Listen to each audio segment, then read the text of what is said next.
Então tá, gente.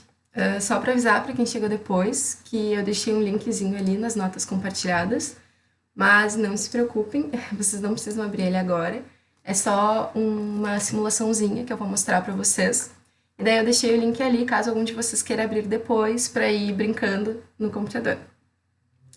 Hoje nós vamos continuar nossa conversa sobre evolução, né? Na aula passada a gente viu a questão da origem da vida, a gente viu questões de como foi esse primeiro ser vivo, como era o metabolismo dele, e a gente tocou um pouco também na teoria endossimbiótica. Gente, eu gosto de começar as aulas sempre trazendo um pouco do que a gente viu na aula passada. Então, vamos pegar esses conceitos. Eu trouxe aqui, esse resumo claramente não é meu, né? É um resumo do Descomplica. Mas eu acho ele muito bom para a gente revisar, inclusive, assim, para revisões rápidas. Se vocês precisarem, tem um videozinho no YouTube, eu quero que desenhe. É bom para revisões rápidas. Mas então tá, quando a gente fala de origem da vida, a gente precisa primeiro se perguntar como surgem os seres vivos, né? E daí a gente tem duas teorias principais.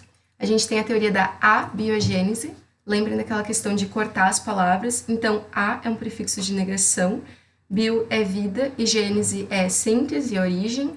Então, seria uma origem da vida a partir de algo que não tem vida, né? Então, a partir da matéria bruta. Essa teoria também é chamada de teoria da geração espontânea. Por outro lado, a gente também tem, e não está muito bem representado aqui, a teoria da biogênese, que acredita que os seres vivos se originam apenas de seres vivos pré-existentes, que é a teoria mais aceita hoje em dia. Mas até essa teoria ser aceita, a gente teve um longo caminho. Foram vários experimentos, inclusive o experimento de Redd, em que ele coloca carne em frascos, alguns abertos, outros vedados, outros com gaze, para ver o que aconteceria. E ele se deu conta que nos frascos que estavam abertos apareciam vermes, como eles chamavam, né, que seriam as larvas, e algumas pessoas acreditavam que elas surgiam por abiogênese, né, surgiam do ar, alguma coisa assim. Mas ele viu que nos frascos que estavam vedados e nos frascos que estavam com gaze, essas larvas não surgiam, não apareciam ou ficavam retidas na gaze. Só que o que aconteceu? Descobriram um microscópio e descobriram que essa carne tinha efetivamente micro-organismos.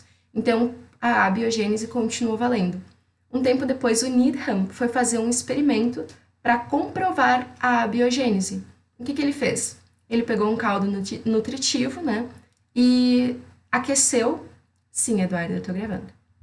Aqueceu um pouco esse caldo nutritivo e depois ele tampou o caldo nutritivo. O que aconteceu? Como ele não ferveu e ele tampou após o aquecimento, se reproduziram micro-organismos naquele caldo. Para ele foi uma grande vitória, porém o Spallanzani veio logo depois e refez o mesmo experimento, só que dessa vez ele tampou antes e ele prolongou a fervura. Então, o caldo permaneceu estéril, só tendo micro-organismos quando foi quebrado.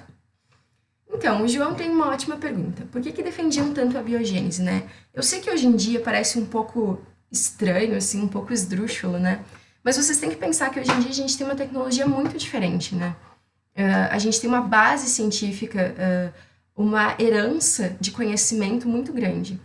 Na época, imagina assim, se você não soubesse nada do que você sabe, tá?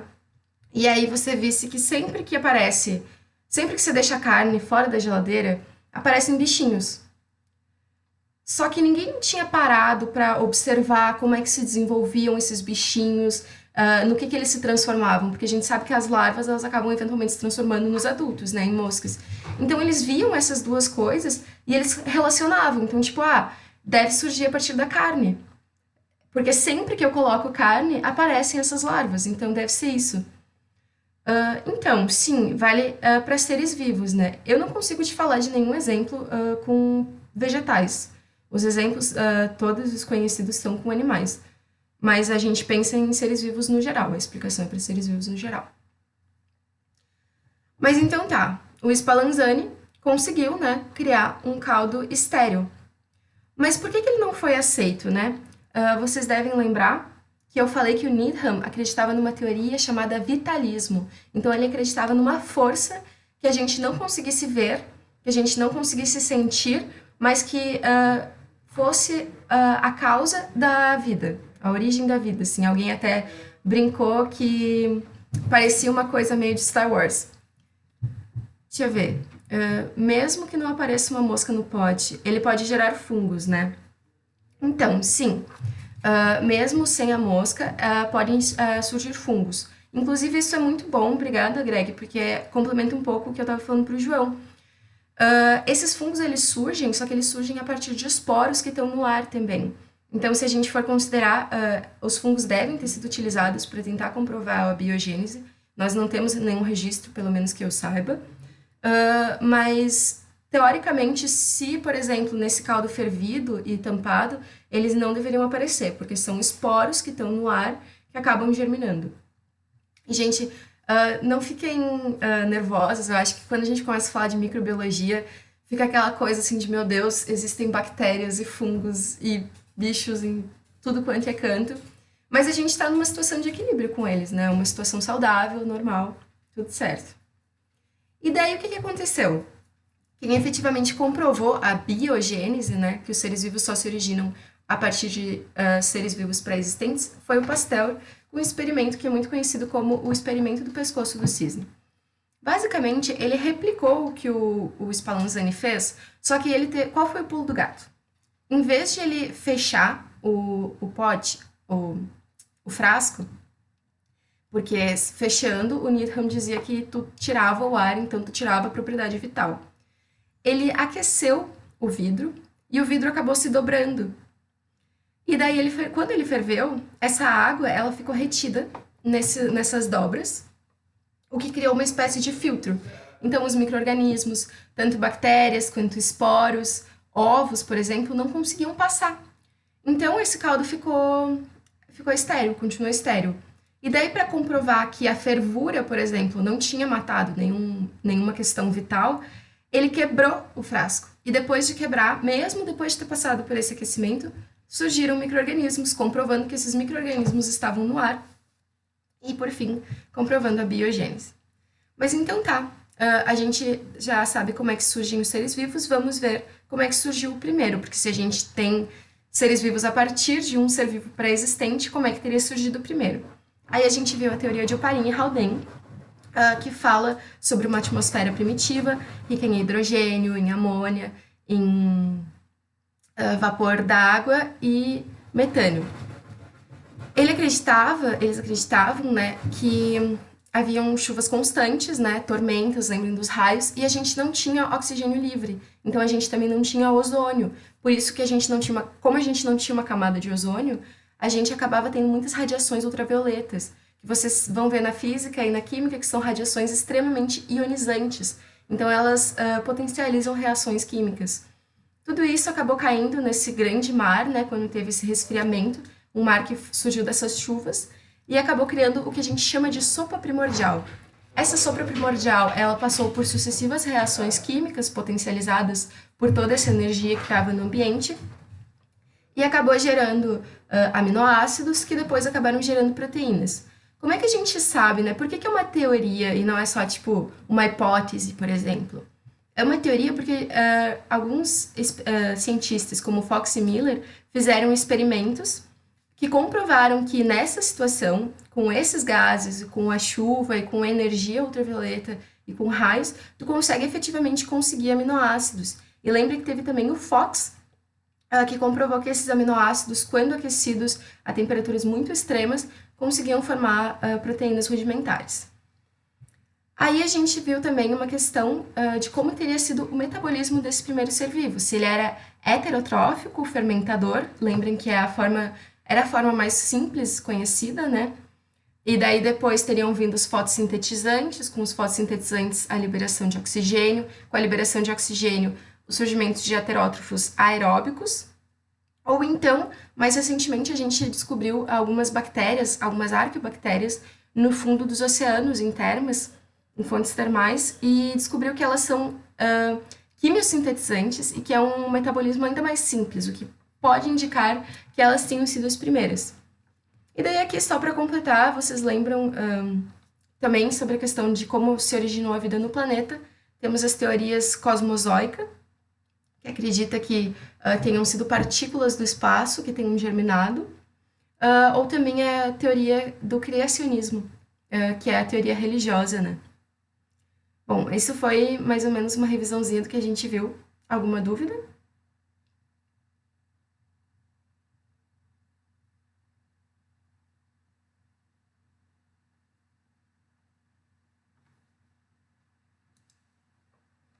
Ok, gente, qualquer coisa podem ir falando.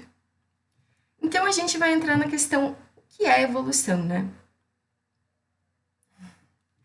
Então, Daniel, parentes de bactérias, sim, exatamente, em algum nível, todos nós temos um ancestral comum que teria sido uma bactéria ou, enfim, algum ser procarioto muito rudimentar.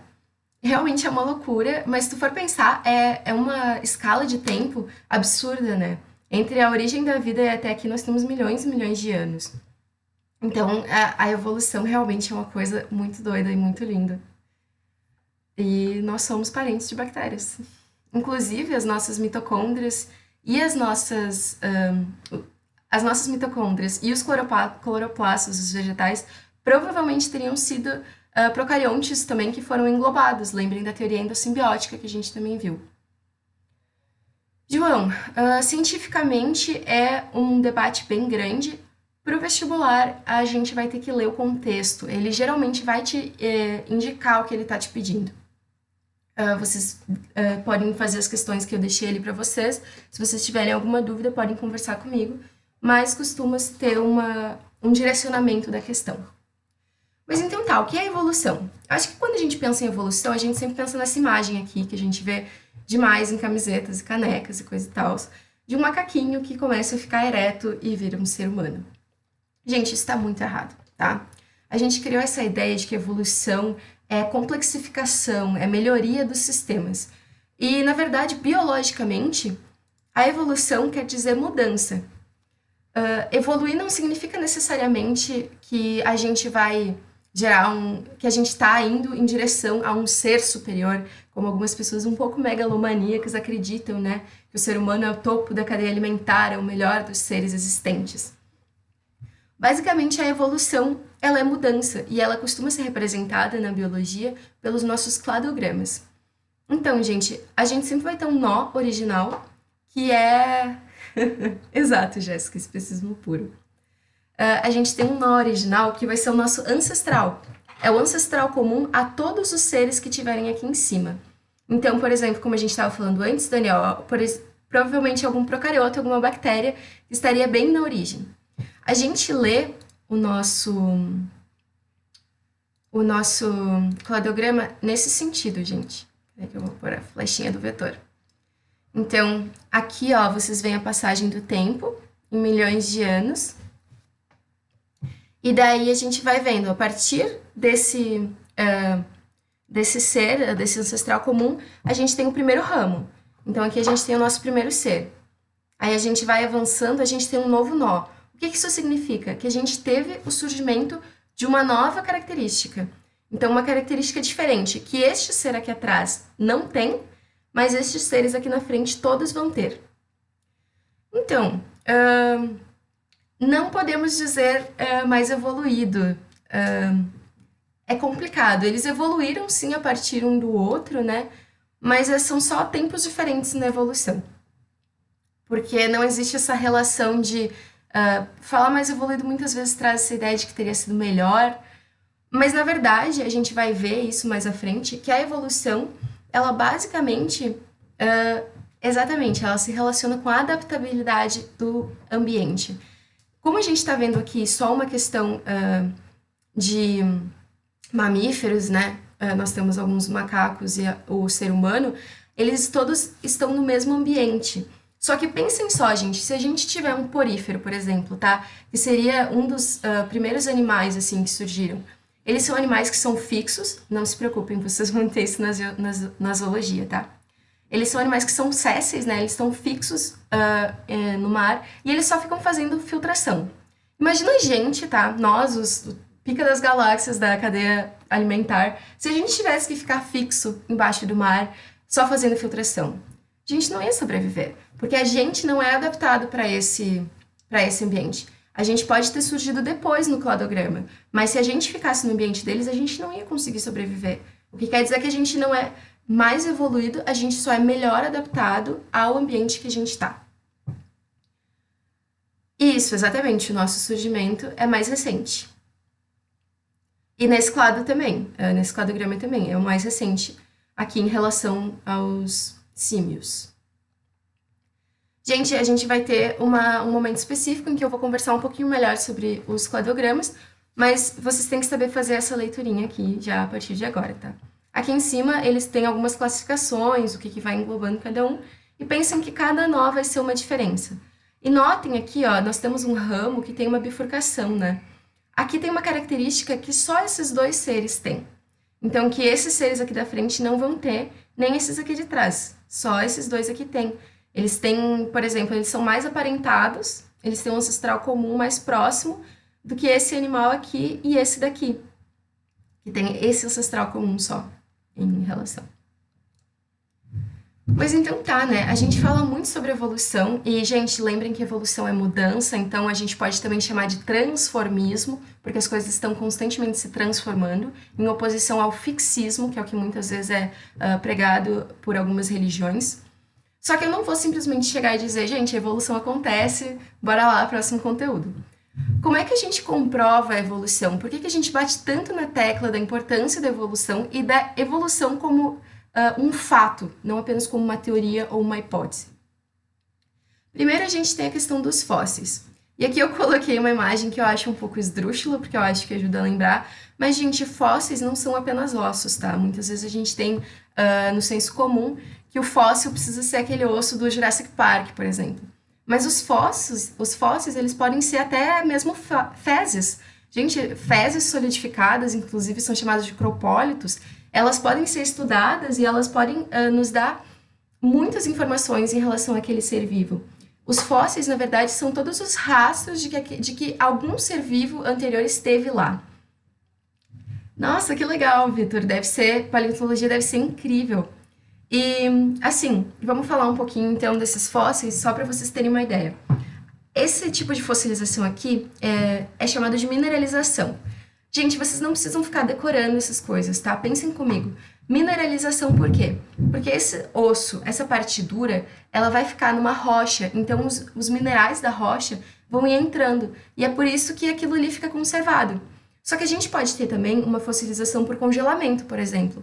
Não sei se vocês viram, mas recentemente a gente descobriu um mamute congelado, e ele está em estado perfeito. Agora, principalmente com o derretimento, né, aquecimento global, algumas coisas estão aparecendo. Então, esse ser congelado, ele é um fóssil. E daí, pensando talvez em algo mais próximo da gente, eu não sei se vocês já viram até, hoje em dia muita gente faz joia disso, mas plantas, por exemplo, que ficaram presas no âmbar, ou insetos, alguns animais que ficaram presos no âmbar de árvores, naquela seiva, eles ficam muito bem conservados e eles podem sim ser considerados fósseis. O mero rastro que tu conseguir conservar e estudar, inferir alguma coisa daquele ser vivo a partir daquele rastro é um fóssil. Mas aí, gente, falando em fósseis orgânicos, né? O que a gente usa, né? O que a gente pode saber, além de, por exemplo, um tamanho, além de, por exemplo, alguma estrutura que tenha ficado demarcada ali? Muitas vezes a gente pode conversar sobre a idade desses fósseis. Como é que a gente faz isso? Aí a gente pega emprestado um conceito da química, que é a datação radioativa.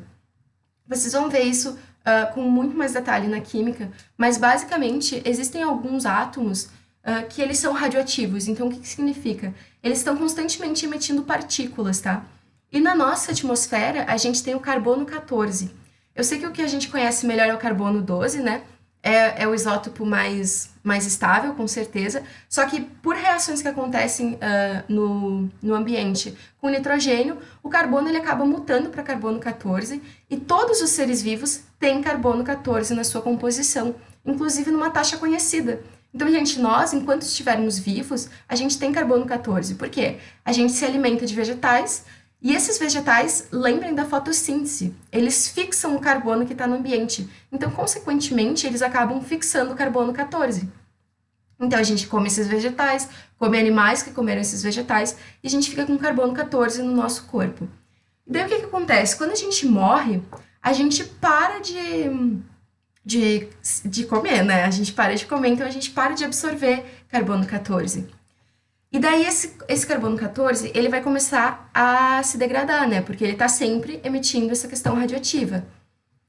O que que acontece? A meia-vida, então, o que que é meia-vida? É o tempo que precisa passar para metade daquela amostra, metade daquela amostra que era 100% radioativa, só metade sobrar radioativa. Então, por exemplo, se a gente tinha 100 gramas, tá, de carbono 14, depois de uma meia-vida, a gente vai ter só 50 gramas. Gente, o resto não sumiu, tá? Continua ali, só que se transformou em outro isótopo, em outro elemento químico. Vocês vão ver isso melhor, não se preocupem. E no caso do carbono 14, a gente tem uma meia-vida de 5.730 anos. Então, notem que é um tempo muito longo. A gente não pode usar carbono 14 para datar, por exemplo, um cachorrinho que a gente enterrou alguns anos atrás e a gente não tem muito bem certeza, a gente quer saber há quanto tempo ele está ali. Não, a gente precisa de pelo menos 5.730 anos. E, gente, existem elementos com uma meia-vida maior ainda, tá? A gente fala muito do carbono 14 porque é muito comum e é algo que o vestibular gosta muito. Mas, dependendo do tempo, notem que ele não vai ficar íntegro para sempre, né?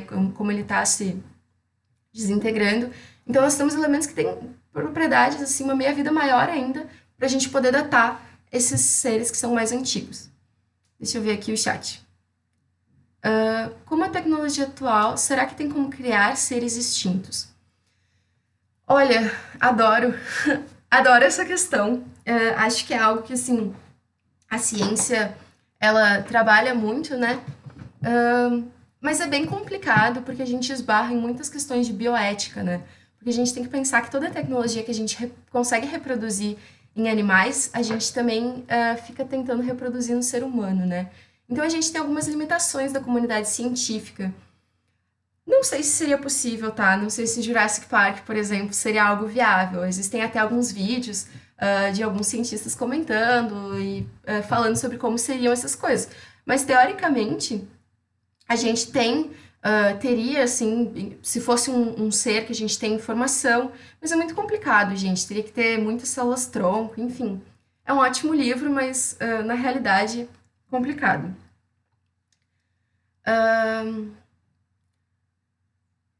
Sora. Então, quando uma pessoa morre, parar de comer os restos da existência dela podem durar até 5.730 anos?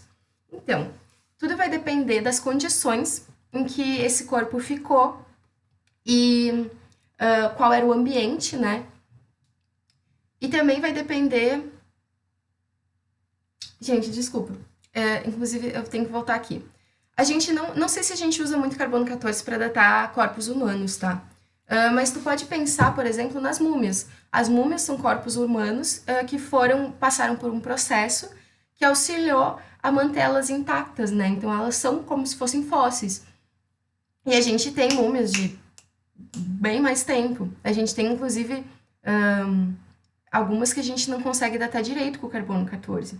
Então ele pode ser sim usado em seres humanos, mas não é uma coisa assim, eu vou abrir um cemitério, tirar um cadáver e ver quantos anos ele tem a partir do carbono 14, porque a gente costuma não guardar os cadáveres tanto tempo assim nos cemitérios, né? E também tem que considerar que a matéria, ela é degradada, né? A gente sabe que existe a erosão, que pode ser tanto do meio ambiente, então por causa de chuvas, por causa de vento, quanto química, né? Elementos químicos que vão reagindo, e também biológica, então são animais que vão se alimentando, animais saprófagos que comem carne morta, por exemplo. Então a fossilização, ela é um pouco complicada de acontecer. Assim, não é só largar um treco morto no pátio e esperar o treco fossilizar. A gente precisa de uma condição específica para que esse ser se conserve. Aí a gente pode, inclusive, usar os fósseis quando a gente data os fósseis, a gente consegue ter uma estimativa de como eram os seres que viviam naquela época. Então, porque a gente não vai achar, provavelmente não vai achar só um osso sozinho. A gente vai achar vários seres ali. E lembrem que as camadas de terra, rochas sedimentares, elas vão se formando uma em cima da outra. Então a gente tem que a camada mais superficial, ela é a mais recente, e a camada mais profunda é a mais antiga. Eu vou mandar uma simulaçãozinha depois para vocês no WhatsApp, que vocês podem ficar mexendo com isso. Uma pessoa enterrada num caixão vira pó. Eu vou te dizer que eu não sei.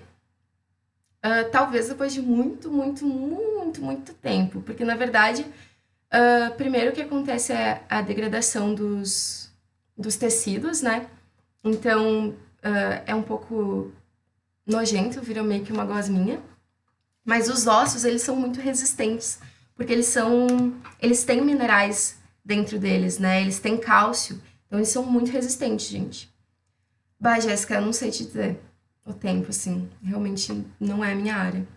A gente pode pesquisar depois e eu comento com vocês. É bom, curiosidade é bom, gente. Mas vamos continuar, então, com as nossas evidências evolutivas.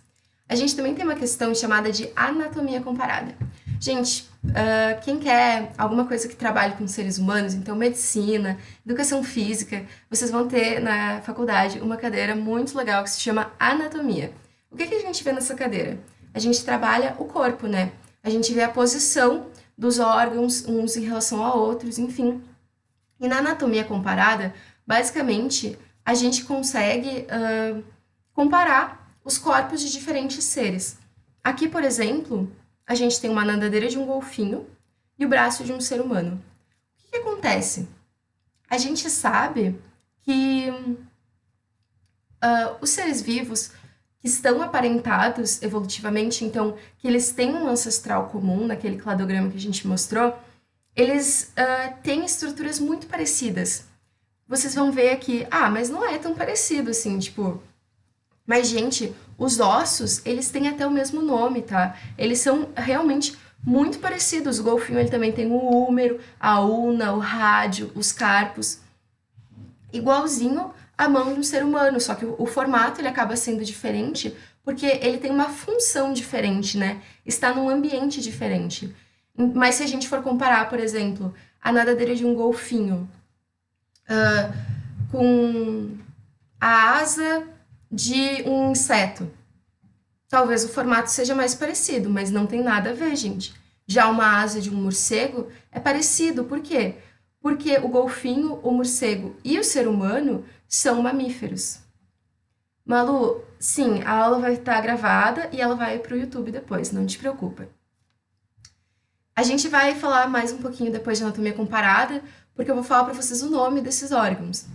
Mas só um minutinho, porque a gente tem que ver também a embriologia comparada. Então, ao passo que a anatomia, ela estuda o corpo, a embriologia, ela estuda o desenvolvimento do embrião, que é o que acontece, né, depois da cariogamia, depois da fusão do espermatozoide com o óvulo. Quando o ser vivo começa a se desenvolver, a gente tem um embrião. E a gente sabe que também, assim como a anatomia, seres que são aparentados, que têm um ancestral comum, eles têm uma evolução muito parecida. E quanto mais aparentados, mais parecida fica essa evolução. Daí eu estou falando evolução numa questão micro, né? Tipo aquela evolução dentro do útero, né? Não no sistema como um todo, assim. Olha só, gente. Isso daqui é um ser humano, tá? Isso daqui somos nós. E isso daqui é uma tartaruga. Gente, isso daqui é um boi. Isso daqui é um coelho. Notem como são parecidos, tá? Notem ao longo da evolução como é parecido os sistemas que vão se desenvolvendo, a ordem em que os sistemas se desenvolvem. Claro que chega um momento, principalmente mais pro final, que vai se diferenciar. Então, por exemplo, aqui, ó, nós, seres humanos, perdemos a nossa cauda. Por isso que nós temos o cóccix. Inclusive, o cóccix, ele é o que a gente chama de um órgão vestigial. Então, porque os nossos ancestrais, eles tinham uma cauda. Só que a gente acabou perdendo ela ao longo do processo evolutivo. Os órgãos vestigiais são isso. São órgãos que, no ser que a gente está estudando, eles não têm uma função muito bem definida, ou eles são atrofiados, Então a gente pode falar talvez da cauda com o cóccix, ou então um exemplo mais comum, o apêndice, né? Que a gente não tem muita certeza do que, para que serve o apêndice no nosso corpo, mas a gente sabe, aqui o nosso apêndice vermiforme, que nos coelhos, por exemplo, que são, né, nossos parentes evolutivos em algum grau, o apêndice ele tinha uma função muito importante na digestão dos vegetais, né? Vejam aqui também o seco, que é um outro exemplo, como ele é longo nos coelhos, e ele é só essa bolinha aqui no ser humano. Então, isso daqui é um vestígio do que existiu algum dia num ancestral comum. Além dessa questão dos órgãos vestigiais, uma outra evidência marcante da evolução é a bioquímica e a genética molecular comparadas. Então, gente, vocês vão ver melhor na frente A, depois, em genética, que todos os seres vivos, a informação, ela é a informação, a nossa herança, né, informativa das nossas proteínas, de como nós somos fenotipicamente, ela é passada pelo DNA. E esse DNA, ele é feito de nucleotídeos. Esses nucleotídeos, eles têm bases nitrogenadas que vão codificar essas proteínas. Gente, se a gente comparar os aminoácidos, tá, que são codificados por esses nucleotídeos, entre um homem e um macaco, vocês vão ver que a semelhança é muito grande. Lembrem que o código genético, ele é universal. Ele é o mesmo para todos, então as bases são as mesmas para todas. Os códons, eles codificam os mesmos aminoácidos para todo mundo. O que muda muitas vezes é a expressão e a quantidade de genes que a gente tem, a quantidade de aminoácidos. Então vejam, a diferença é muito pequena. Agora, se a gente for ver entre o homem e uma lampreia, que também é um animal, é um ser vivo que vocês vão estudar na zoologia, a diferença começa a ser muito maior.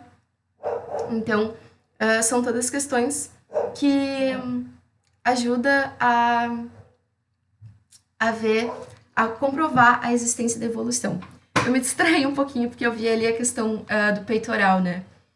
O peitoral, ele é funcional, né? Lembrem que a gente tem a nossa caixa torácica, ela precisa desses músculos para ser protegida, né? Lembrem que apesar de a gente tem o externo, que são os ossos, e a gente tem os músculos. O mamilo, não é que ele não seja funcional. A diferença entre um mamilo... por que as mulheres costumam ter um seio... e daí eu estou falando mulheres num sentido completamente cis, heteronormativo aqui, né? Eu já peço desculpas por isso, mas algumas vezes na biologia a gente vai acabar caindo nessa questão, né? Por que elas acabam tendo um seio um pouco mais protuberante? Por questões glandulares e por genes que são expressos. A gente tem um gene para amamentação, que é os homens eles também vão ter, mas não vai ser expresso. Então, por isso que eles não vão ter fenotipicamente algo diferente. Mas não quer dizer que aquilo não tenha função, que não tenha utilidade.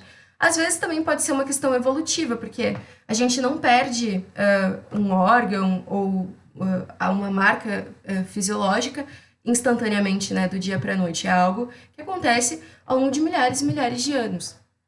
Eu não sei te dizer com certeza. Mas então tá, gente. A gente falou sobre anatomia comparada, né? Eu falei para vocês do braço do ser humano e da nadadeira do golfinho, que têm a mesma estrutura óssea. A gente pode chamar esses órgãos que têm estruturas muito parecidas, mas que não necessariamente têm a mesma função em seres diferentes, de órgãos homólogos. Lembrem que homo é igual.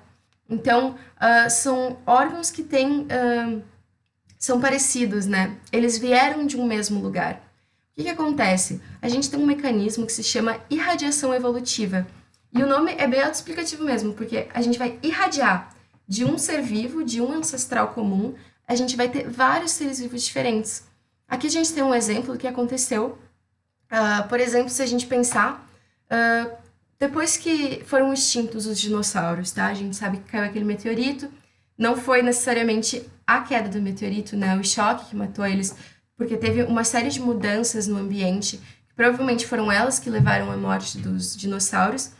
Mas quando os dinossauros morreram, pensem que eles eram os grandes predadores daquele espaço.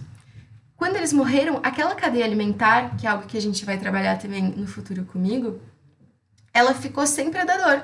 E o que acontece quando a gente não tem um predador? Por exemplo, o que que acontece com quem tem jardim e não cuida das pragas? Aquele ser ele vai se reproduzir mais, né, sem um predador para controlar aquela população. E vai começar a ocupar espaços que antes não conseguia ocupar. Então pensem que esses mamíferos primitivos, eles não conseguiam ocupar muitos espaços, eles tinham que ser muito ágeis, muito pequenininhos e terrestres, porque os dinossauros estavam lá, né, predando eles. Quando os dinossauros foram extintos, eles começaram a evoluir para ocupar outros espaços. E à medida que eles foram ocupando outros espaços, existia uma pressão seletiva diferente. Então, um ser que precisa nadar, né? Então, o golfinho, por exemplo, ele tem exigências ambientais muito diferentes do que um ser terrestre ou um ser que voa. Então, por isso que esses órgãos acabam sendo, podem ter funções diferentes, podem ter morfologias diferentes, mas fisiologicamente, na constituição biológica deles, eles são muito parecidos. E tem também uma outra questão, que daí já não é uma evidência evolutiva, mas é muito tratado no vestibular, porque é a contraposição, né, dos órgãos homólogos, que são os órgãos análogos. Gente, os órgãos análogos, pensem quando vocês vão fazer uma analogia, quando um professor faz uma analogia, ele faz uma referência a alguma coisa, né? Mas uma analogia não é um sinônimo, lembrem disso. O que que acontece? Os órgãos análogos, eles evoluem por um outro sistema, que é o de convergência adaptativa.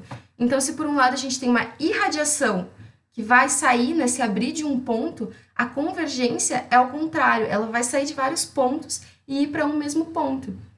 Gente, falei muito ponto nessa última frase, né? Perdão.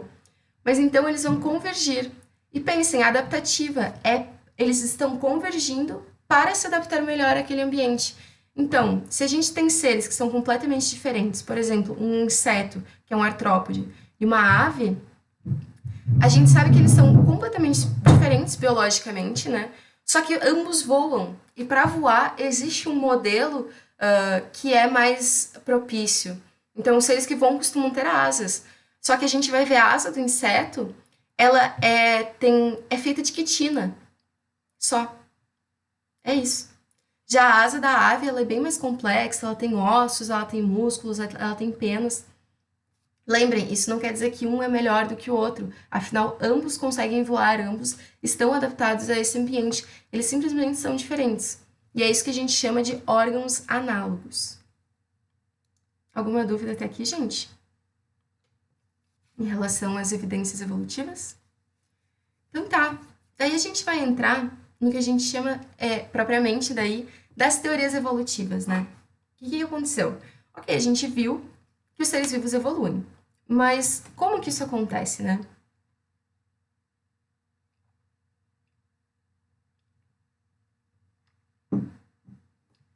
Isso, Paula. Eles são diferentes, mas eles acabam tendo a mesma função, porque eles estão adaptados para o mesmo ambiente. Eu já vou explicar, Vitor. Então, uma das primeiras teorias a qual a gente tem acesso, né? Lembrando, gente, que a ciência que a gente trabalha, infelizmente, ainda é uma ciência que apaga muitas pessoas, é uma ciência que ela tem apenas o registro escrito, uma ciência muito branca, muito masculina, mas é o que cai no vestibular, então a gente vai estudar isso. Mas, porém, aproveitem para expandir, né, os seus horizontes quando puderem. A gente tem o Lamarck, que foi um cara muito importante, inclusive eu vou fazer algumas piadocas, como vocês já notaram, só que nem a gente falou com a biogênese, lembrem que são épocas diferentes, tá? Então seria anacrônico a gente dizer que o Lamarck estava errado, pura e simplesmente, tá? A gente sabe que a teoria dele hoje não é mais a mais aceita, só que a gente não pode simplesmente descartar todo o trabalho que ele teve. Inclusive, a gente acaba estudando ele porque o trabalho dele foi muito importante para servir como base para as teorias que hoje em dia nós aceitamos como corretas. E, gente, o que Lamarck acreditava? Ele tinha duas leis: a lei do uso e desuso e a lei dos caracteres adquiridos. E para trabalhar Lamarck, nada mais clássico do que o exemplo das girafas, tá? O pescoço das girafas. Todo mundo fala sobre isso quando a gente fala de Lamarck, então, bora lá. O Lamarck acreditava que as girafas, elas tinham esse pescoção gigante que a gente conhece por causa da alimentação delas. Ele viu que um dia tinha girafas que estavam se alimentando numa árvore e se deu conta que elas usavam muito o pescoço, né? Elas tinham que se esticar para chegar lá em cima para pegar. Então ele acreditava que à medida que esses seres iam esticando esse pescoço, iam usando esse pescoço ia aumentando. Então notem aqui, inclusive, estratosférica coisa, tá? Tiramos de proporção. Mas só para vocês entenderem que é o uso que causaria essa diferença, né? Essa evolução. Então, por exemplo, eu que sou uma professora, eu falo muito, eu uso muito minha língua. De acordo com Lamarck, a minha língua deveria ser enorme, né, gente? Porque eu passo o dia inteiro falando. Além de ser professora, eu adoro conversar. Então, a gente sabe, né, empiricamente que não é isso que acontece. E o que seria o desuso? A gente pode pensar numa topeira, ou então em animais que vivem em cavernas muito escuras. Lamarck acreditava que os órgãos, quando não fossem usados com frequência, eles seriam atrofiados e seriam perdidos. Então, se tu for pensar numa topeira, ela tem uma visão muito ruim, né? Porque ela não precisa usar a visão dela, ela tá cavando túneis embaixo da terra. Então, segundo a teoria lamarquista, ela não enxergaria bem por causa do ambiente onde ela vive, né? Porque ela não usa esse órgão.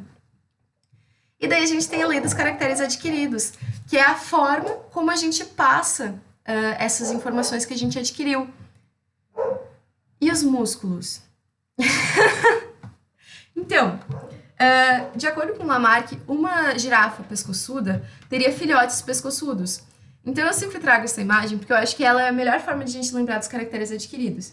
Imaginem que eu viro maromba de academia, tá? Agora eu só como frango com batata doce e eu malho todos os dias.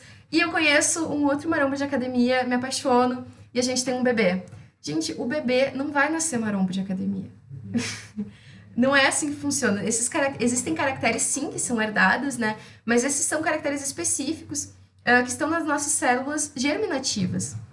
A gente sabe que alterações que estão em células somáticas ou então alterações que sejam só fenotípicas, né? Por exemplo, se a questão muscular é uma questão fenotípica, tu desenvolve mais os músculos, mas não é uma questão genética, elas não vão ser passadas adiante. Os músculos na questão do uso e desuso. Então, se tu usar muito um músculo... eu entendi o que tu quis dizer, né? Porque a gente treina o músculo para crescer, né? Mas o que acontece?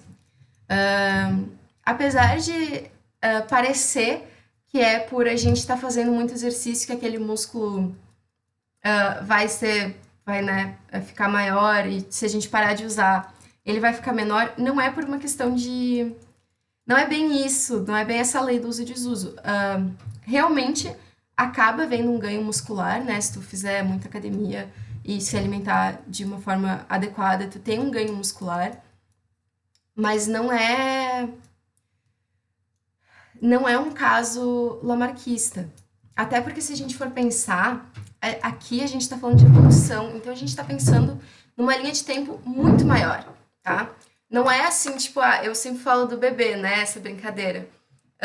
Mas não é uma coisa instantânea, não é algo que vai acontecer hoje. Eu usei muito o meu pescoço e daí amanhã eu vou estar pescoçuda. É uma coisa de muito tempo. A gente sabe que esse crescimento muscular ele acontece, mas se tu for pensar, inclusive, ele não acontece para todas as pessoas da mesma forma, né? Eu, por exemplo, o meu braço é um palito de fósforo, mas eu sou bastante forte, eu trabalho, às vezes já trabalhei com construção, levantando cimento, eu sei que parece bem difícil de acreditar, mas acontece. Então, assim, eu uso muito esses músculos, mas eles, por uma questão fisiológica, né, eles não se desenvolvem tanto. Mas muito boa a tua pergunta, João, porque pode ser usado como pega-ratão numa questão de vestibular, por exemplo. E daí a gente chega no Darwin, né, que é um cara extremamente conhecido, esse velhinho simpático aqui, que foi tão perseguido pelas suas ideias. O que aconteceu? O Darwin, ele era meio rebeldão, assim, meio inútil aos olhos dos pais dele.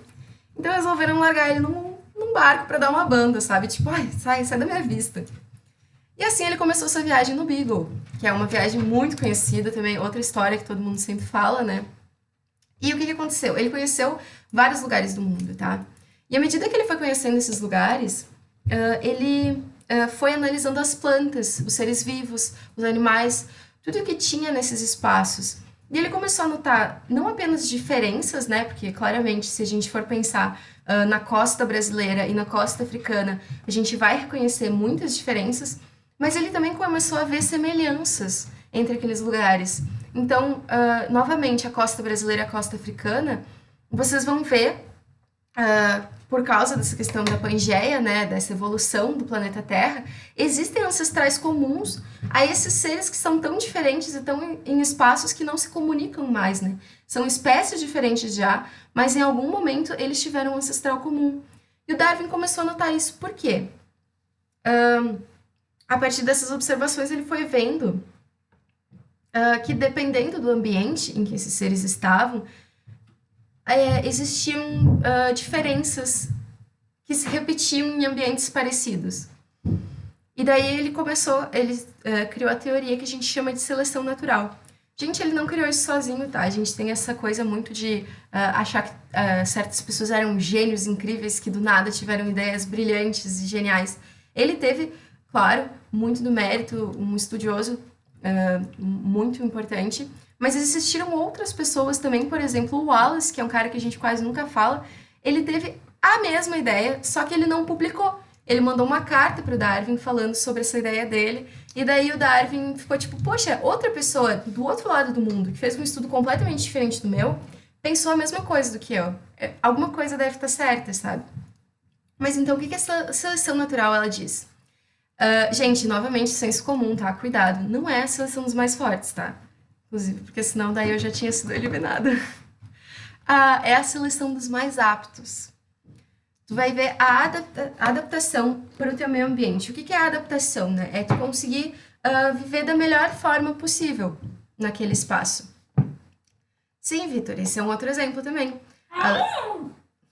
O Marx, desculpa, meu cachorro faz um barulho engraçado. O Marx também teve ajuda, o próprio Engels e outras pessoas que vieram antes também, né? A gente não pode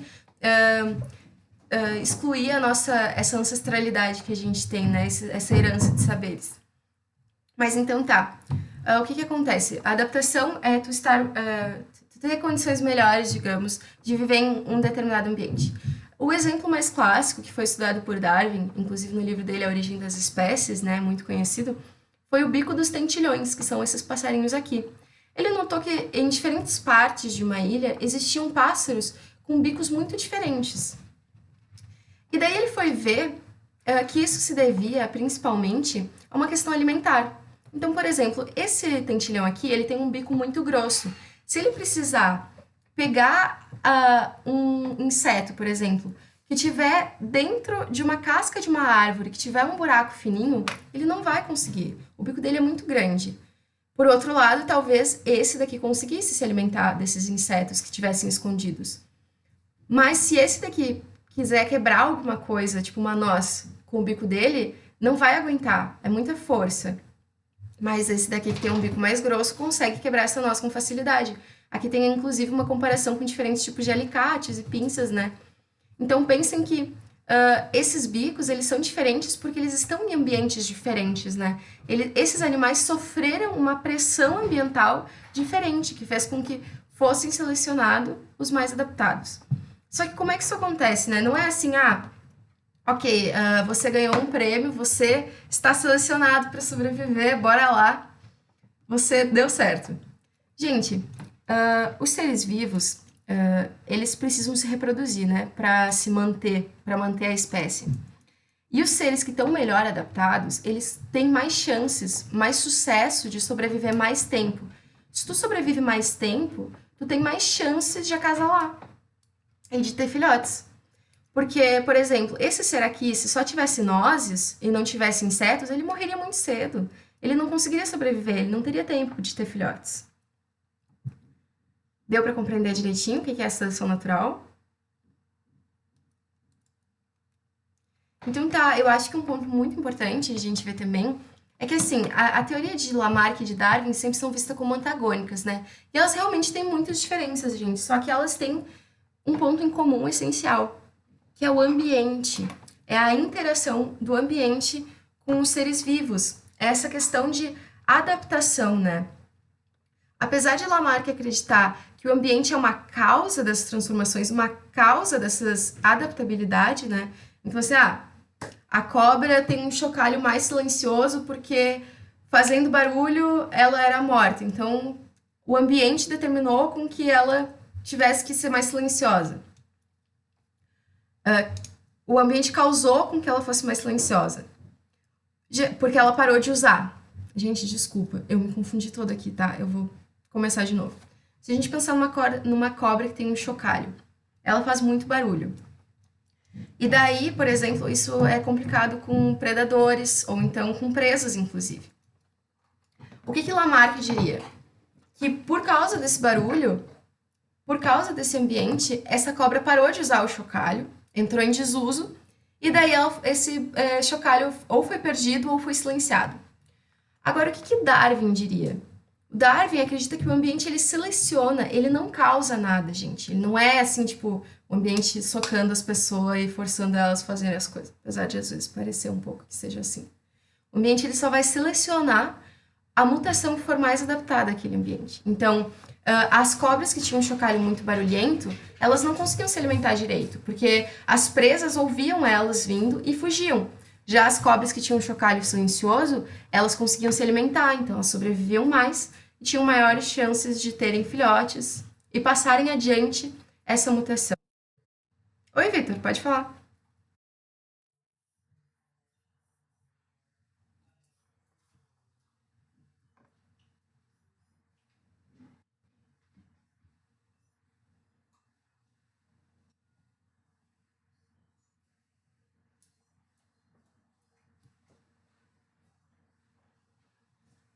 Sim, é muito comum, exatamente isso.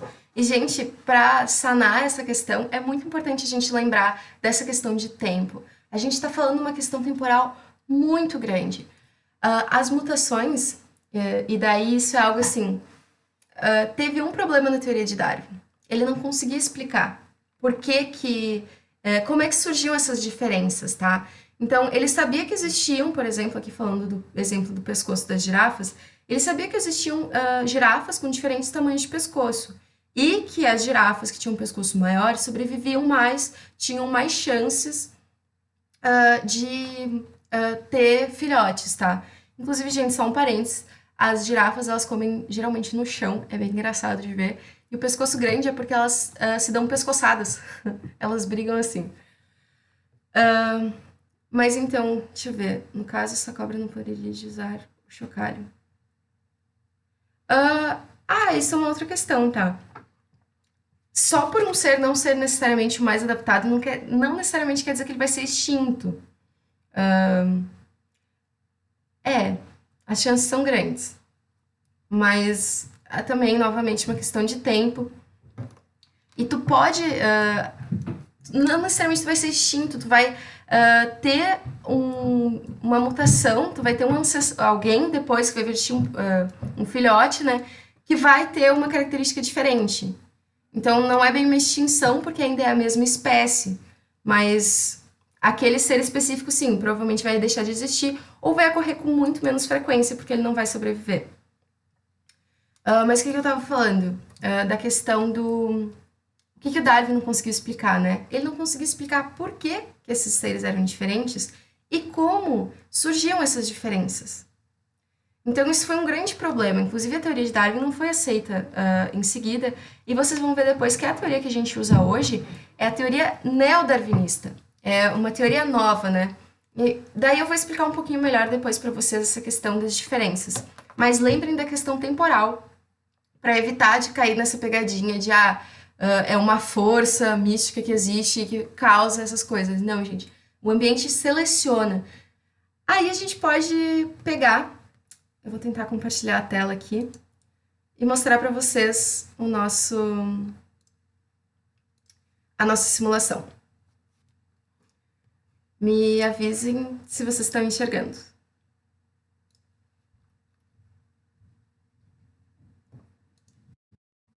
Perfeito, obrigada, porque eu não estou enxergando vocês agora. Mas então tá, gente, olha só, aqui nós temos um coelhinho no seu ambiente. Vamos trazer um companheiro para ele. Notem que tem bastante alimento disponível, tem bastante espaço, tá? Então, teoricamente, é um ambiente ideal. Não tem predadores, não tem nada. Vamos dar uma acelerada. Olha só, surgiram novos seres, né, da reprodução, e surgiu aqui uma mutação que vocês vão ver na genética, que por causa de genes recessivos ou dominantes.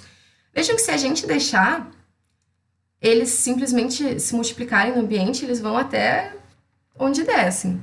Só que o que acontece? A gente sabe que no ambiente existem predadores, por exemplo. E daí que a seleção natural começa a agir. Porque esses predadores são uma pressão. Notem que os coelhos brancos, que antes eram maioria, agora são minoria. Por quê? Porque eles são brancos e eles são muito fáceis de serem vistos nesse ambiente que é marrom. Então, esses seres aqui, os coelhinhos marrons, eles acabam se camuflando nesse ambiente. Então, é mais difícil para os lobos predarem. Não me entendam mal, não é que os lobos não consigam predar esses seres, mas é que as chances de eles serem predados são menores do que as chances de eles predarem um coelho branco, por exemplo. O que muda se a gente for pensar num espaço de neve, num espaço que é branco. Ó, começou a desaparecer porque os coelhos marrons agora são muito mais visíveis. E daí é que a gente pode colocar outras alterações também, mas só quis mostrar um pouquinho para vocês terem uma ideia de como funciona a seleção natural. Os seres que mais sobrevivem também seriam os seres que mais se reproduzem? Sim, por uma questão fisiológica. Pensa, por exemplo, que para se reproduzir a fêmea tem que estar num momento propício, então isso demanda algum tempo. Existem questões hormonais que acabam impelindo a reprodução, né, ao coito. Sim, Vitor, os coelhinhos acabam dominando o mundo, é bem legal esse joguinho. Mas então tá, a gente entendeu a seleção natural, agora vamos entender os tipos de seleção natural que existem. A gente pode ter, por exemplo, e daí eu vou ter que falar de uma coisinha de genética, tá? Não se preocupem, vocês vão entender isso melhor quando vocês estiverem em genética. Mas a gente sabe, por exemplo, que a gente tem genes dominantes, né, que se expressam em qualquer situação, tanto em homozigose quanto em heterozigose.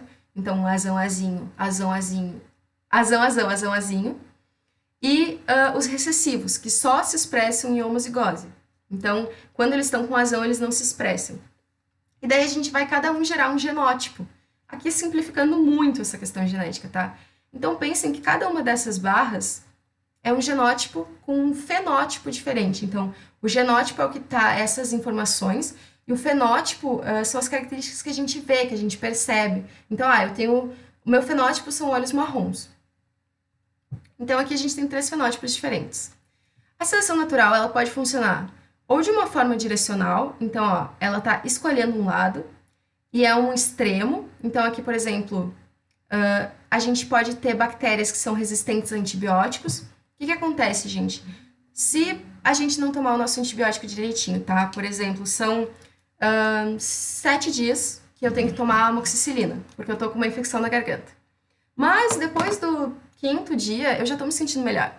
Aí eu penso, é um remédio caro e é um remédio que precisa de receita. Então, eu vou guardar esses 2 dias que sobraram, porque eu já tô me sentindo melhor. O que acontece? Nesses primeiros dias, tu só matou as bactérias que eram mais sensíveis. Então, aquelas que eram mais fácil de matar, digamos assim, elas precisavam de uma concentração menor de antibiótico para morrer. E por isso acabou que teve uma retração nessa população, então tu não tá mais sentindo sintomas. Só que ainda tem bactérias no teu corpo. As bactérias mais resistentes, elas continuam ali. O que acontece? Elas têm essa resistência, então elas estão mais adaptadas a esse ambiente que tem o antibiótico. E daí, como elas são resistentes, elas vão continuar se multiplicando, se multiplicando, se multiplicando, até que tu vai ter novamente a doença, e dessa vez uma doença mais forte, que aquele antibiótico não vai mais conseguir resolver, porque essa bactéria é resistente. Ela passou essa resistência nos meios de reprodução dela, na herança gênica dela. Então, notem que é um extremo, é um fenótipo extremo.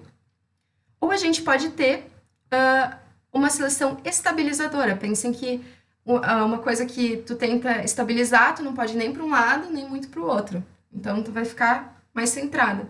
Um fenótipo intermediário. Por exemplo, a gente tem uma coisa muito curiosa, que é a interação que existe entre a anemia falciforme e a malária. Caso vocês não saibam, a anemia falciforme, ela é uma doença, né? Ela se chama assim porque as hemácias, elas ficam em formato de foice. E ela é negativa, né? Porque as hemácias são quem carrega o nosso oxigênio. Se elas estão nesse formato de foice, elas não conseguem carregar de forma adequada, elas têm problema com ferro também, causam anemia, tá? E a gente sabe também que a malária é uma outra doença também bastante complicada, é endêmica na África, por exemplo. Ambas podem levar à morte. Então, se eu tiver malária e não tiver anemia falciforme, eu tô nesse canto aqui, eu posso morrer de malária. Se eu tiver anemia falciforme e não tiver malária, eu tô nesse canto aqui, eu posso morrer de anemia falciforme. Só que acontece que quando eu tenho anemia falciforme, fica muito mais difícil pro patógeno da malária de me matar, digamos assim. Existe um tipo de malária que é de anemia falciforme que é branda. Então, tu não tem ambos os genes, tá? Tu é portador daquele gene, mas não tem ambos. Então, a hemácia não fica tão deformada. Ela consegue fazer o trabalho dela normalmente, mas ela fica deformada suficiente para que o patógeno da malária não consiga seguir o ciclo dele. Então, pessoas, por exemplo, em um lugar que seja endêmico de malária e que tem uma anemia falciforme branda, vão sobreviver mais do que as pessoas que só têm malária ou que só têm anemia falciforme. Então, disse que não pode ter ou que tem uma versão muito mais branda, assim, por causa dessa questão da hemácia. Vocês vão ver o ciclo da malária, ela precisa entrar dentro das hemácias e onde ela se reproduz, né? Ela estoura as hemácias, por isso que as pessoas têm aquela febre terçã, que tu tem a cada 48 horas, tu tem um pico de febre, porque o patógeno da malária está estourando as tuas hemácias. Mas daí eu já estou entrando numa questão muito específica. O terceiro tipo de seleção natural é a seleção disruptiva. Pensem que, tipo, se eu tiver uma ideia central e eu vou fazer algo disruptivo, eu vou ir para o ponto completamente oposto, diferente daquilo. Então aqui a gente seleciona os dois extremos. Por exemplo, no bico de Santilhões. A gente falou daquele bico que conseguia quebrar uma noz, que era muito forte e conseguia se alimentar, e a gente falou de um bico muito fino que conseguia pegar insetos em espaços muito pequenos. Agora pense em um bico intermediário, num ambiente que só tem nozes e insetos em espaços pequenos. Ele não vai conseguir fazer nada. Ele não vai nem conseguir pegar os insetos, nem vai conseguir quebrar as nozes, então ele não vai conseguir se alimentar direito. Então, quem vai ser selecionado são os que têm o bico muito grosso ou o bico muito fino. Deu para entender, gente? Isso daqui é algo um pouco mais específico, mas eu acho que os nomes ajudam bastante a gente a se situar e os exemplos acabam dando uma mão. Não entendi. Paola, vamos fazer assim. Eu acho que a gente tá com pouco tempo, mas eu posso te mandar um WhatsApp depois e daí eu te explico melhor de novo, tá? Mas pensem que aqui é a forma como a seleção natural atua. Pensem que são diferentes pressões do ambiente, e então, como são pressões diferentes, vão ser seres diferentes. Um exemplo que sirva para os três. Então, a gente não tem. Por quê? Porque são... no ambiente dos tentilhões, para essa questão do bico, da alimentação, quem atua é essa pressão seletiva que precisa ou de um bico muito grosso ou de um bico muito fino, que é diferente da pressão seletiva que as bactérias têm num corpo de uma pessoa que está tomando antibiótico. Com um corpo que está tomando antibiótico, só as bactérias mais resistentes vão poder sobreviver. Então, a gente não tem um exemplo para os três, porque são casos separados, acontecem de forma separada. Mas eu te mando um WhatsApp e a gente conversa um pouquinho melhor sobre isso. Se mais alguém precisar, a gente pode inclusive fazer um plantão, não se preocupem. Mas então tá, a gente tem uma outra questão da seleção natural, é que podem existir tipos de seleção natural, além dessa questão do direcionamento. Então a gente tem, por exemplo, a seleção sexual. Daí a gente sempre lembra do pavão, né? Porque, gente, o macho é que tem as penas bonitas, aquelas penas lindas que se abrem. E por que ele tem aquelas penas? Para chamar a atenção da fêmea. Então, ele está fazendo a corte. Existem aranhas, por exemplo, que dançam. Existem passarinhos que têm um canto maravilhoso. Então, os animais eles vão competir entre si para ver quem seria o mais adaptado, né, o mais atrativo para poder reproduzir, né, ter sucesso reprodutivo com aquela fêmea. Sim, exatamente, Pedro. A juba é uma questão de seleção sexual. O leão que tiver a juba maior, mais bonita, vai ser o que vai atrair melhor a fêmea também. Claro que eles também brigam entre si, tá? Acabam ocorrendo lutas, no caso dos leões, mas, por causa de uma questão de força física, que também é importante para eles, mas a questão da juba, é um fator de seleção sexual, sim. E daí a gente tem a seleção artificial, que, como o próprio nome fala, é artificial. E no caso, a gente costuma conversar muito sobre a seleção artificial feita pelo homem, né? Aqui eu trouxe uma imagem de diferentes tipos de raças de cachorro. Então, gente, Paula, não te preocupa, pode ir lá, mas a aula tá terminando aqui uns 10 minutinhos, mas vai ficar gravado. O que que acontece? Existem muitas raças de cachorros, né? A gente sabe que os cachorros vieram ancestral comum com o lobo, enfim, que foi domesticado. As raças não surgiram, algumas não surgiram espontaneamente, elas não existiam. Só que o que que o homem fez? Ele pegou cachorros que ele achou que tinham características boas, né? Então, pensando aqui numa questão de apelo comercial, um apelo estético, então, esse daqui é fofinho e esse daqui é menorzinho. E ele cruzou, inclusive cruzas que muitas vezes foram muito violentas. Gente, não comprem animais, adotem, tá? Porque a reprodução de animais em canis para venda é muito cruel, é muito violenta. E não acontece só com. Claro, não acontece só com cachorros, né? Mas aqui é um exemplo que eu tenho muito próximo a mim. Acontece com gado também. Vocês sabem as exposições, né, bovinas, que tem vários tipos diferentes de raças. A Hereford, que talvez dê mais leite, ou a outra lá, que tem uma carne melhor. Gente, isso são seleções artificiais que o homem fez. O homem impôs uma pressão por causa de um propósito que ele tinha. Pedro, o pênis do ser humano. Então, a questão da seleção sexual no ser humano, ela acaba sendo um pouquinho mais complexa por causa dessa questão de consciência, né? A gente tem, sim, coisas que influenciam, que são biológicas, né? A gente tem a questão hormonal, que é muito importante. E talvez, falando de seleção sexual, dá para falar, por exemplo, de uma simetria. Existe uma teoria, né, que está sendo estudada de que, por exemplo, pessoas que têm uma simetria facial melhor, têm uma estrutura facial melhor, elas costumam ser mais atrativas, costumam ser vistas como os mais atraentes. Mas daí entra numa questão muito complicada, porque a gente entra numa questão de gosto, a gente entra numa questão de consciência, que daí já se perde um pouco. E tamanho do pênis, teoricamente, não, porque independente do tamanho, né, se tu tiver, se ele for funcional, se conseguir ficar ereto, e tu não tiver nenhum problema no saco escrotal, com os espermatozoides, tu consegue tranquilamente.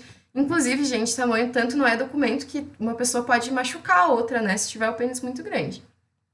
Então, acho que não é o caso. Mas daí a gente vai falar sobre vantagens adaptativas, porque a gente discutiu que a seleção natural, ela escolhe o mais adaptado. Então, quem seriam os mais adaptados, né? Aqui a gente vai ver só algumas características que acabaram evoluindo em alguns animais que ajudaram eles a sobreviver. Primeiro, a gente tem a coloração de advertência. Gente, cores muito chamativas no meio ambiente, assim, na natureza, são perigo, tá? São problema. Esse sapinho aqui, por exemplo, tem uma cor que eu particularmente acho linda, extremamente tóxico.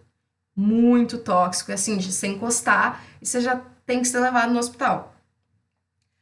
Então, essas cores, elas são chamativas, elas são vibrantes, elas são gritantes, justamente para elas servirem como um aviso. Olha, eu sou tóxico. Não vai, não dá certo. A gente tem também o mimetismo. Gente, sim, é um dos seres.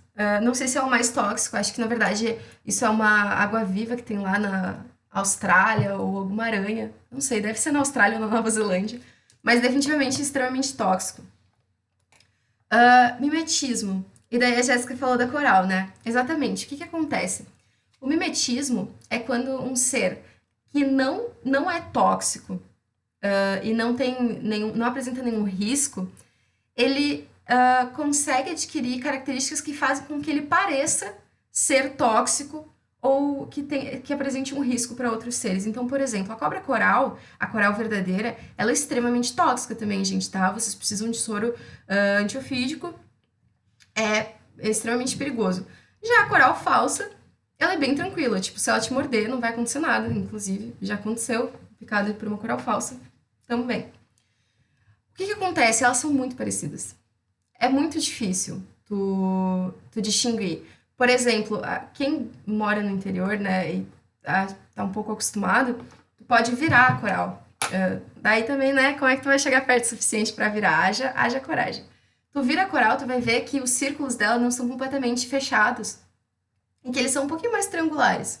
Mas são detalhes, gente, detalhes que se vocês forem pensar no momento da luta ou fuga, ninguém vai considerar, entendeu? Então, a cobra falsa coral, ela acaba sobrevivendo mais por conta da má reputação da coral verdadeira, porque os predadores, eles não vão querer atacar a coral falsa por medo de que ela possa ser venenosa ou possa ter um gosto ruim. É coral falsa mesmo. Ela tem um nome científico, deve ter um nome científico correto, mas é coral falsa. O sapo, eu não sei de onde é que ele é. Especificamente, essa espécie, eu não sei dizer. A coral tem, acontece. Provavelmente, Daniel. E daí uma outra questão importante, agora sim, para terminar a nossa aula, é a camuflagem. Vocês já têm mais ou menos uma ideia, né? Porque, por exemplo, a gente sabe que militares usam roupa de camuflagem em exercícios. Mas dentro da questão animal, a gente pode falar de algo muito interessante que aconteceu na Inglaterra, inclusive, na época da Revolução Industrial. Gente, eu não sei se vocês já viram os líquens, né? Que são essas coisinhas claras que aparecem nas árvores. Eles são, inclusive, um excelente indicador de qualidade do ar. E o que aconteceu? Antes da Revolução Industrial, a gente não tinha tantos poluentes no ar, então a gente tinha muito líquen nas árvores. E daí, nessa região, tinham algumas borboletas. Essas borboletas que eram da cor do líquen, então mais claras, né, mais branquinhas, elas conseguiam se camuflar perfeitamente. Assim como a gente viu nos coelhinhos da simulação, que os coelhinhos brancos, eles sobreviviam muito bem na neve. Só que o que aconteceu? Com a Revolução Industrial, a gente foi liberando muito, muito, muito poluente no ambiente e acabou ficando escurecido, né? A gente tem a smog, que aconteceu muito conhecido na Inglaterra, que é a neblina com os poluentes, que ficava literalmente uma nuvem preta, gente. Não sei se vocês já viram Porto Alegre de longe, tá? Quando vocês estão chegando em Porto Alegre, tem uma nuvem preta ao redor, que também é muito mais notável em grandes cidades como São Paulo. Mas pensem que isso alterou completamente aquele ambiente. Aquelas árvores que antes eram cobertas por líquens, que eram clarinhos, agora elas estavam escuras, até porque o líquen não ia mais crescer ali, porque o ar não estava mais, não tinha uma qualidade mais boa, né? E daí essas borboletas brancas, elas começaram a ficar muito visíveis e muito mais fáceis de ser predadas. Só que a mutação que tinha uma borboleta mais escura conseguia se camuflar bem aqui, ó. Inclusive ela tá aqui. Eu sempre tenho dificuldade de achar essa borboleta. Às vezes eu esqueço que ela tá ali. De tão bem que ela consegue se camuflar nesse espaço mais escuro. E a gente tem também a homotipia. Gente, aqui não parece, tá? Mas aqui tem um inseto. Só lembrando, homo é igual, cromia é cor, vem de cor. Homo igual, tipia, pensem no tipo corporal. Aqui a gente tem um inseto, ele tá aqui, ó. O inseto, o bicho folha. Tem um bicho-pau também que aparece no Vida de Inseto. Muito fofo, maravilhoso. E eles são realmente muito difíceis de ver, tá, gente? Eles existem. E pensem o quão adaptativo isso é para eles, né? Porque um predador de longe não vai diferenciar se é uma folha que tá ali ou se é um animal. Ele simplesmente vai passar para uma presa mais fácil. E aí, daí, inclusive, desculpa, eu vou atrasar alguns minutinhos, mas eu já tô terminando mesmo. A gente tem a teoria que é mais aceita hoje em dia, que é o neodarwinismo, ou teoria sintética da evolução. Gente, basicamente o que aconteceu? A seleção natural continua vigente, a adaptabilidade ainda é um motivo, mas a gente conseguiu explicar por que acontecem essas mudanças e como elas são passadas adiante. A variabilidade intraespecífica, que a gente chama, então, variabilidade são as diferenças, intra é dentro, e específica se refere à espécie, então a variedade dentro de uma espécie, elas ocorrem por causa das mutações que a gente sofre. Mutações gênicas, gente, no nosso DNA, no nosso RNA. Então, elas ocorrem, elas são passadas adiante, né, como vocês conseguem ver. E também a gente tem uma questão não mutagênica, que é a recombinação.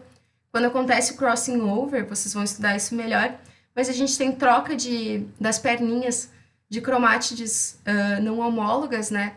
O que vai aumentar a variabilidade. Então, por exemplo, por que uma bactéria que se divide por fissão, ela não tem variabilidade? Porque, quer dizer, ela só vai ter variabilidade se ela sofreu uma mutação. Mas as mutações são bastante raras, são difíceis de acontecer no ambiente. E existem muitos mecanismos para corrigir mutações. Já no ser humano, a gente tem a recombinação, então a gente não depende apenas das mutações. A gente tem, por isso que existem tantas possibilidades fenotípicas e genotípicas diferentes. Mas é basicamente só isso, tá? A gente só completou essa lacuna. Seleção natural e adaptação continuam a mesma coisa. E é isso, gente. Eu vou liberar vocês para a próxima aula. Desculpa dar essa corridinha no final, mas qualquer dúvida vocês podem me mandar. Lembrem de tentar fazer os exercícios. Eu coloquei 10 exercícios, mas não se preocupem em fazer todos, tá? Eu sempre digo que fazer um exercício e fazer bem feito, entender ele, já tá melhor do que nada. E fazer 5, eu juro que vocês ganham um bombom. Então, qualquer coisa me chamem, eu chamei o Matheus, o nosso monitor. Um beijão, boa noite e boa aula.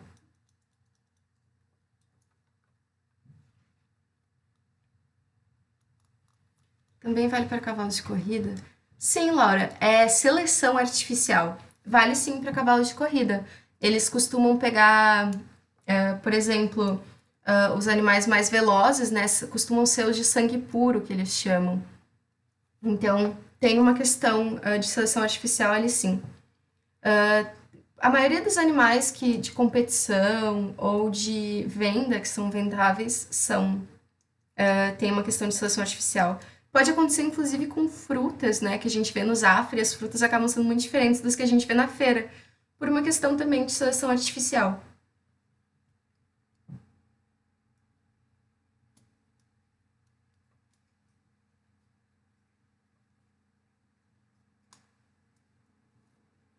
Então tá, perfeito. Imagina. Boa noite. Boa aula.